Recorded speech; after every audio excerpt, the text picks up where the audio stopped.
They didn't see me. They looked at me, smiled at me, but they didn't see me. The music was too loud for the room. Every toast was louder than the one before, but none were for me. I sat near the back, not at the family table. That spot had been gifted to someone younger, someone shinier. My daughter-in-law floated across the room in her expensive gown, radiant and rehearsed. She leaned down with a smile so wide it felt like theater and said, "We'll visit you after the honeymoon." I managed a nod. My son clinked his glass. "To family," he said. I lifted mine out of instinct, though no one waited for me to join the cheer. The waiter passed by again. "Do you need anything, sir?" "No," I said, "I'm fine." Fine was a lie. I watched them dance, the same song my wife and I once danced to in the old kitchen, back when love didn't come with conditions or contracts. They never mentioned her, not once. No toast in her name, no photo at the table. She raised that boy, gave him everything when we had nothing. And here he was, kissing the cheek of a woman who hadn't even thanked me for the down payment on their house. When the dinner was served, I noticed my place card had been moved. A server brought it over, apologetic. "They said you prefer a quieter corner," she explained. I nodded. That corner was near the exit, near the staff doors.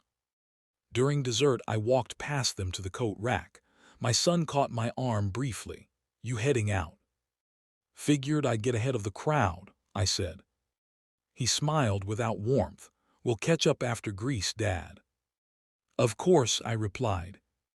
I stood outside as they drove off, their luxury car dragging tin cans behind it like some cliché. I'd paid for that car, and the honeymoon, and the house, and the dress. I stared down at my shoes, dusted with confetti, then up at the clouds. I could still hear my wife's voice. "Don't let them turn you into a relic, Elijah. Memory is a weapon if you keep it sharp." She always knew. I walked home that night, 43 minutes in the cold. I passed 4 bus stops, 2 liquor stores, and 1 florist closed. At home, the lights buzzed dimly. I sat at the table alone, pulled out the wedding program and traced her absence on every page. "If anyone's listening," I whispered, "don't make the mistake I did. Don't mistake obligation for love." The wind knocked once against the window pane. The house groaned the way it did when it needed something, warmth, or memory, or a voice that had long stopped echoing down the halls. I lit the last candle she ever bought. It flickered weak at first, then held. They say silence gets easier with time. That's a lie people tell themselves when they've stopped hopping. Weeks passed after the wedding. No messages, no calls. I'd check my phone in the mornings like a ritual, not expecting, just checking. My last text to my son still sat there with a read receipt. Nothing after that. His last reply had come days before. "Busy, Dad. Will come soon." Soon never came. I started leaving voicemails, careful ones. No guilt, no demands, just a father's voice trying not to sound lonely. "Hope Greece is beautiful," I said once. "Let me know if you need anything." The irony of that line guts me now. One morning, as I watered the dry garden beds my wife once tended, Mrs. Loring from across the street waved and walked over. "Your son's trip looks wonderful," she smiled. "The villa they're staying at just stunning. Saw it on Instagram." I blinked. "Villa?" She nodded. "Some private estate in Mykonos, posted yesterday, said they're living like royalty." My stomach nodded. I went inside and opened my banking app. I hadn't checked in weeks, too trusting, too tired. The charges were all there. Greece. Luxury spa. Private car service. 5-star dining. A-line item. Villa Serenity, $6,800. Charged to card ending in 1029. My card, my name. My hands shook as I scrolled through more charges, each one glowing like a confession. They hadn't gone silent because they forgot me. They'd gone silent because they were using me. Quiet theft, masked in family. I called the bank. The woman on the other end was polite but firm. "Yes, sir. All transactions were authorized from your account and verified through your online portal. But I didn't. Logins match your saved devices. Of course, my son had set up those devices. To help, he'd said months ago. I hung up and sat at the kitchen table, the same table where we'd once gathered for birthdays, card games, prayers. I placed the printed statement beside the salt shaker. It looked surgical line after line, as if each dollar stolen had been planned with precision. I wanted to scream. Instead, I poured tea.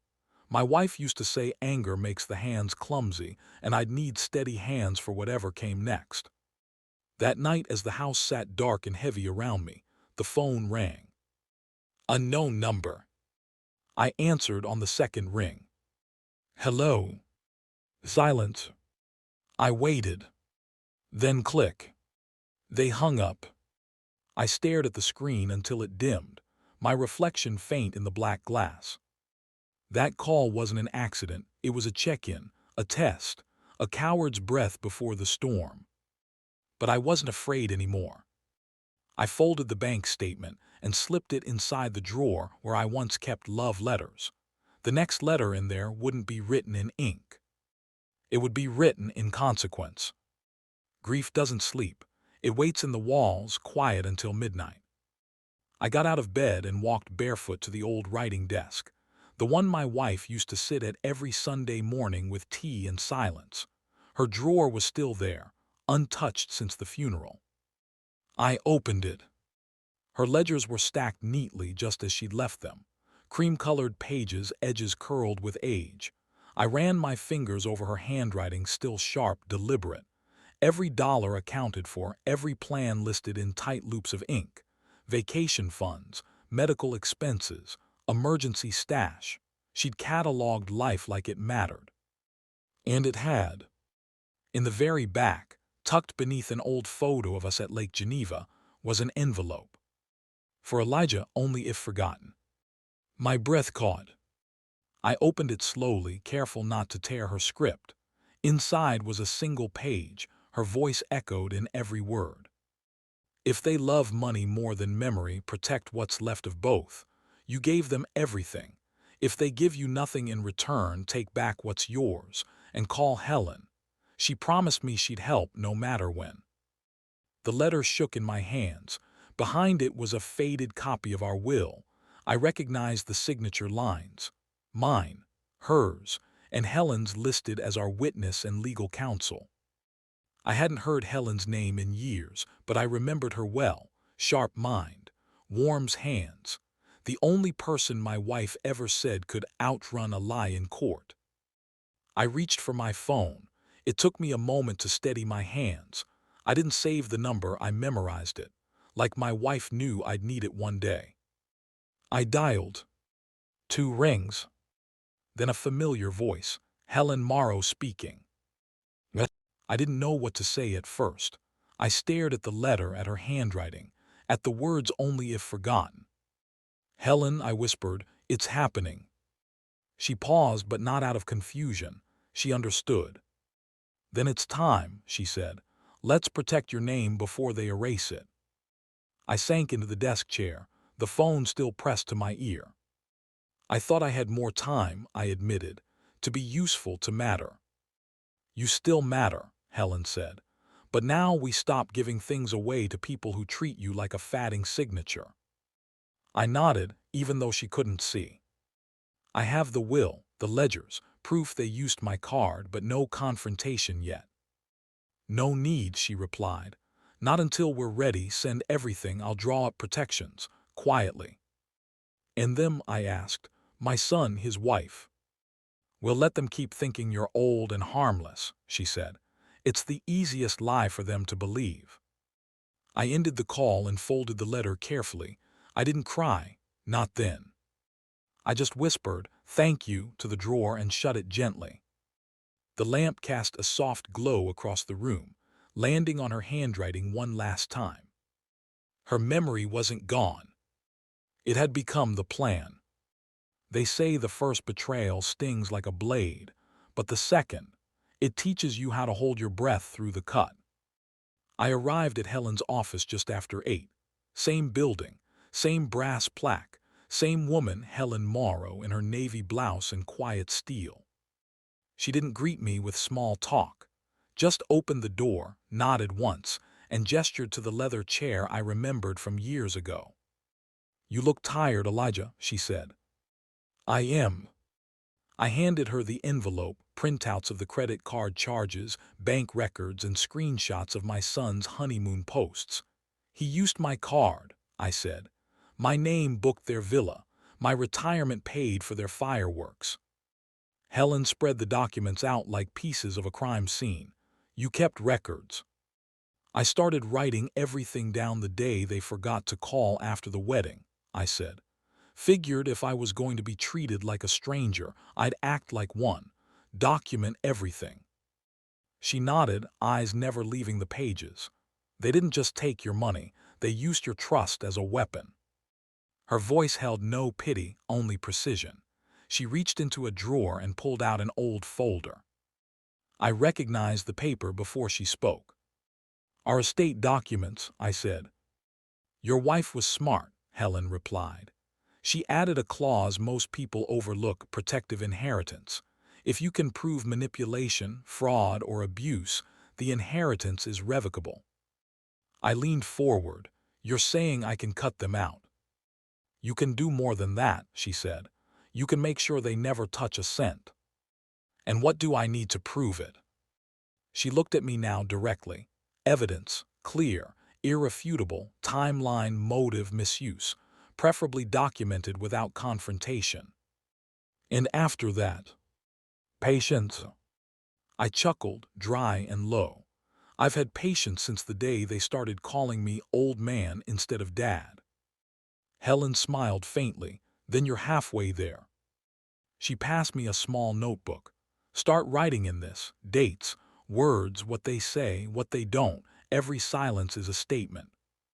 "And the will," I asked, "can they contest it?" "Not with this clause, and not with me representing you."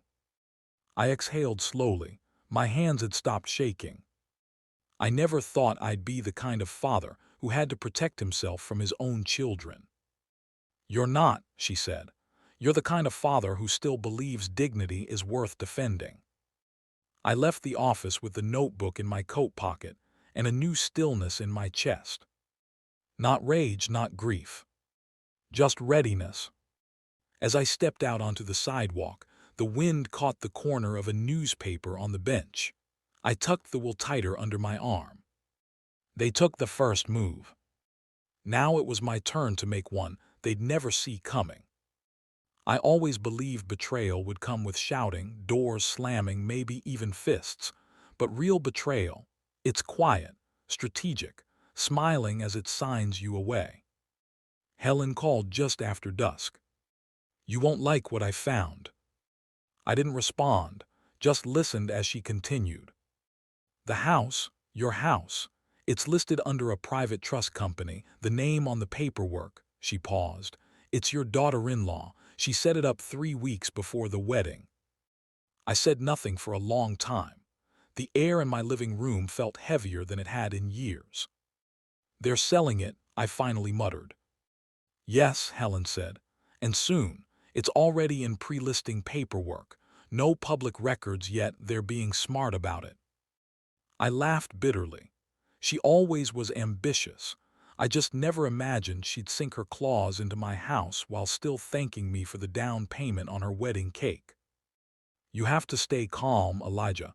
Let them think they've succeeded. If they suspect, you know. They'll hide the trail," I finished. "Exactly."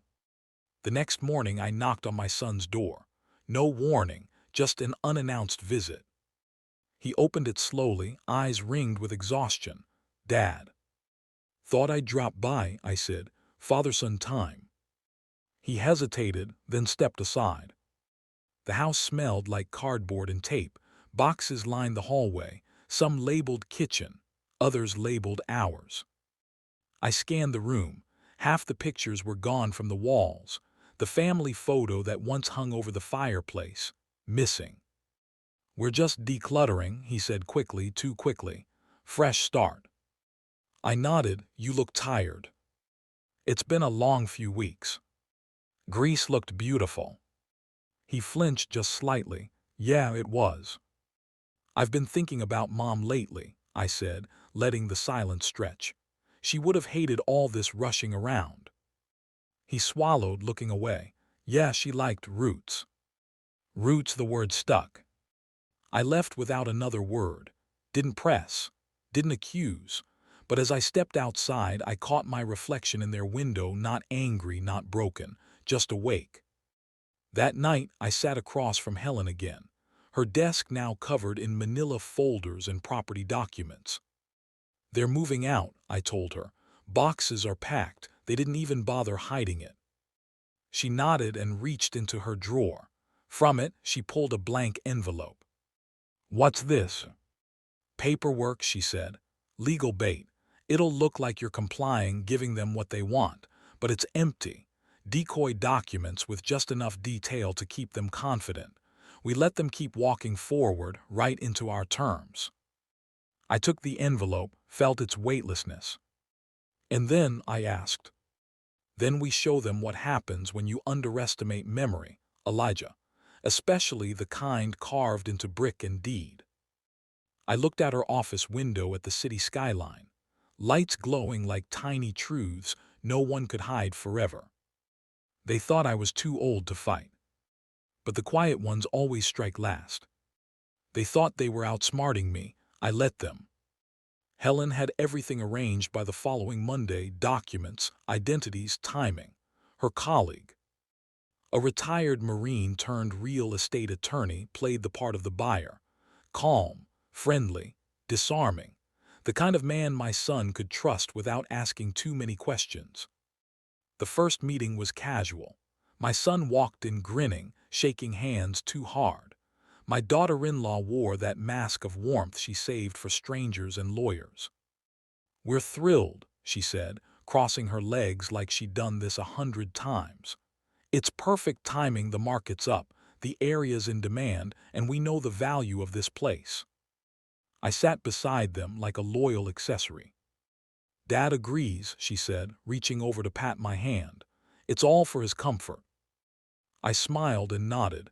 Anything for peace and quiet. Helen's colleague, Mr. Avery, nodded thoughtfully. Veteran property, huh? Always respect a home with history. It has character, my son said, but it's time we move forward. My father's ready for something simpler. I kept my eyes on the pen in his hand, the way it twitched. He wasn't confident, he was rehearsing. Later that night, as we sat at their place going over the logistics, my son leaned in. You'll thank us, Dad, he said. You'll have your peace. Peace, the word again, like it was a gift he could grant me, wrapped in lies and paperwork. I took a sip of the tea he handed me, lukewarm like his conviction. I'm proud of you, I said quietly, handling everything like this. Your mother would be surprised. He looked up. You think so? Oh, yes, she always said you either run the family or run from it. He didn't catch the tone, just smiled and went back to the forms. The night before the signing, I stood in my bedroom and looked at the packed boxes they'd started assembling for me, labeled Dad's things. Nothing personal, just another asset being moved. I wrote in my journal that night every word he said, every transaction made, every call logged. Documentation was more powerful than anger. The signing day arrived. Bright room, polished table, coffee cups arranged in neat triangles. Helen wore black. Her colleague, Mr. Avery, had a navy blue folder labeled Investment Portfolio, Harper Property. My son walked in first, confident, polished. Feels good to finally close this chapter, he said, laughing nervously. Helen looked up from the documents, calm, sharp, precise. Oh, it's closing all right.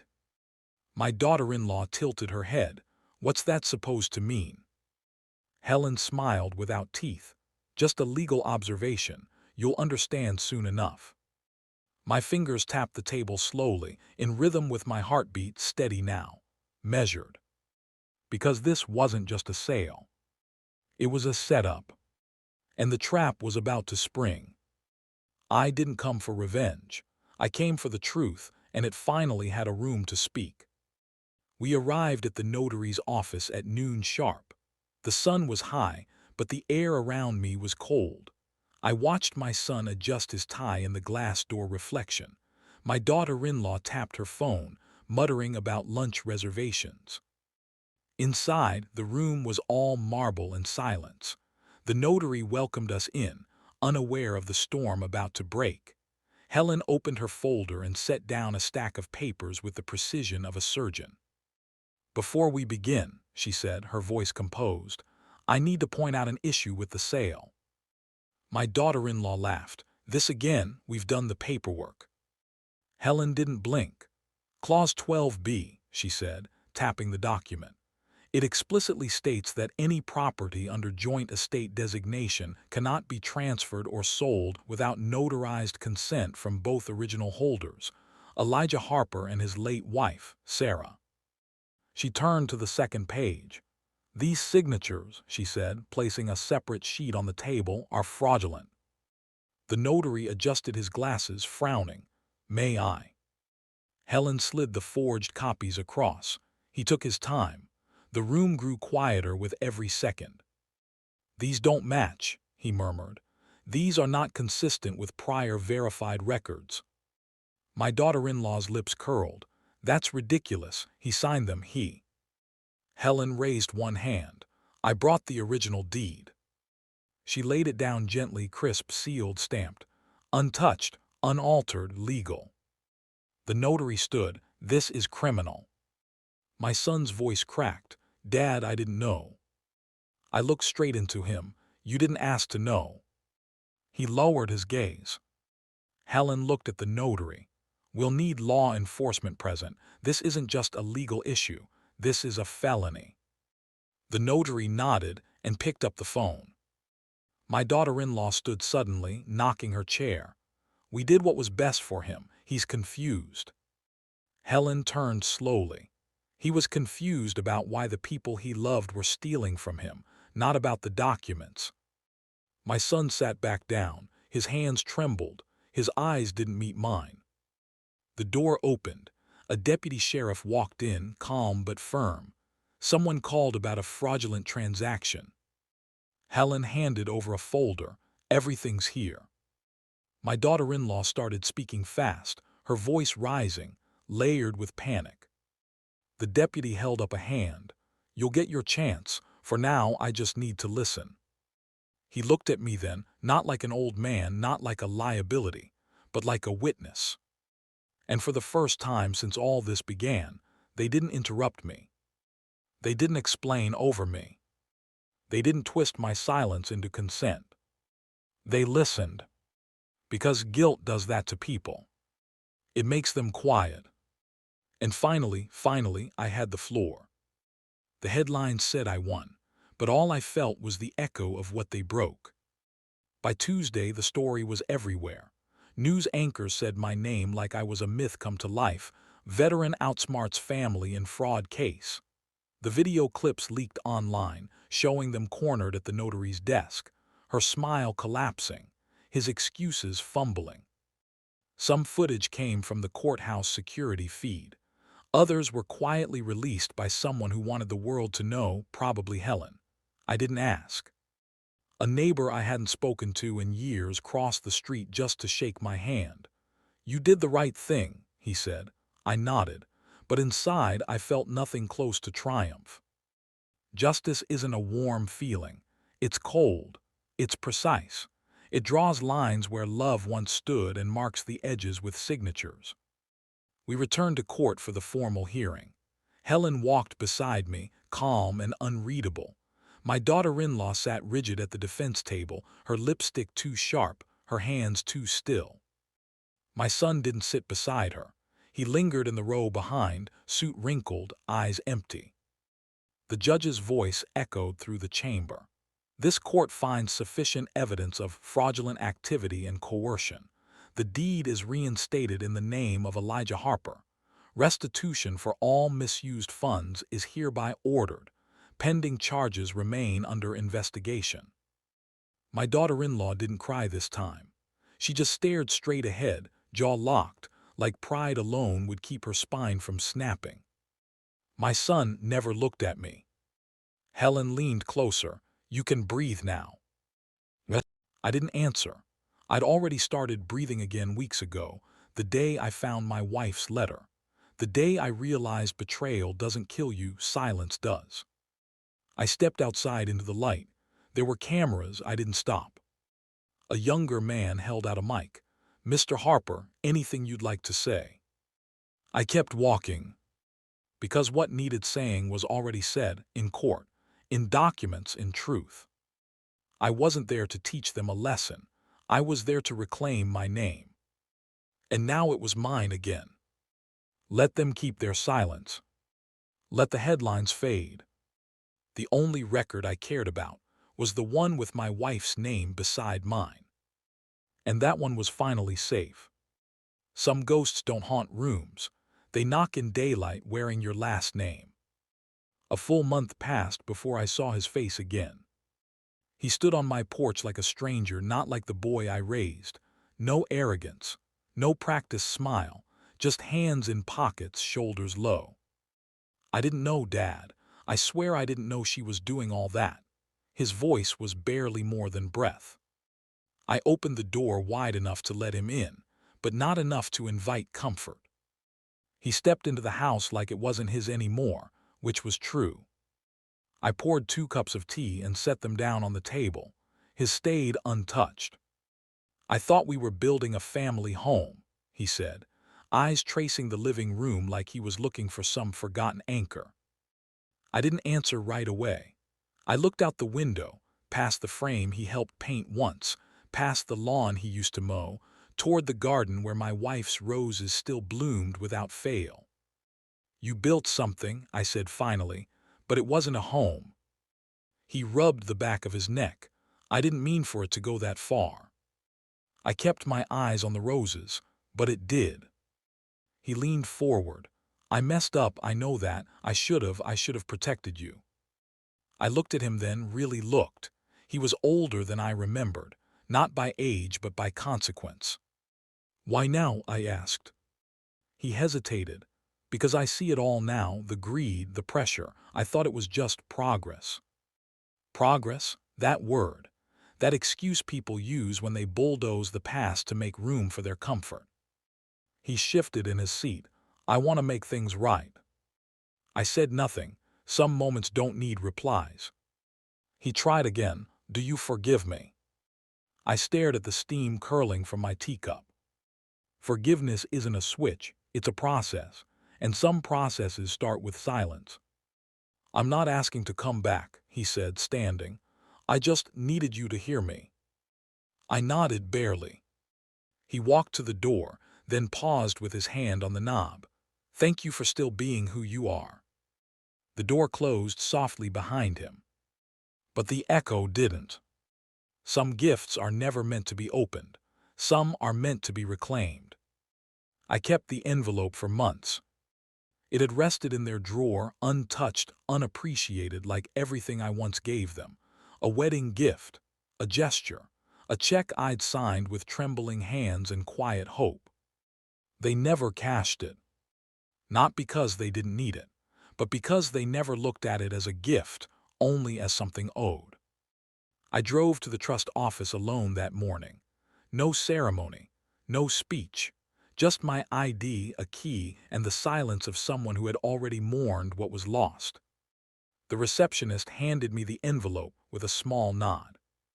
Still sealed, still bearing the initials I signed under my wife's name. I brought it home. The shredder hummed softly beside the window as I fed the paper through. The pieces drifted like confetti, pale, weightless, final. They had mistaken inheritance for entitlement, gratitude for weakness. But this was my line. I stepped out to check the mailbox. The brass nameplate gleamed in the late afternoon sun. Mr. Elijah Harper. No JR, no cosigner, just me. The name my wife once embroidered into holiday stockings and return address labels. Helen called as I stepped back inside, her voice always steady. "Final filings are done," she said. "The property fully reinstated. No encumbrances, no disputes." I said nothing at first. "Then thank you." She paused. "You did the hard part, Elijah. You remembered who you were." That night I lit a candle beside my wife's photo. Her smile still looked real, like it might turn and speak. "I did what you said," I whispered. "Love built this house. Memory kept it standing." The window was open just enough to catch the wind. It moved through the room gently, lifting the flame, brushing past the walls we painted together. Not victory, just home,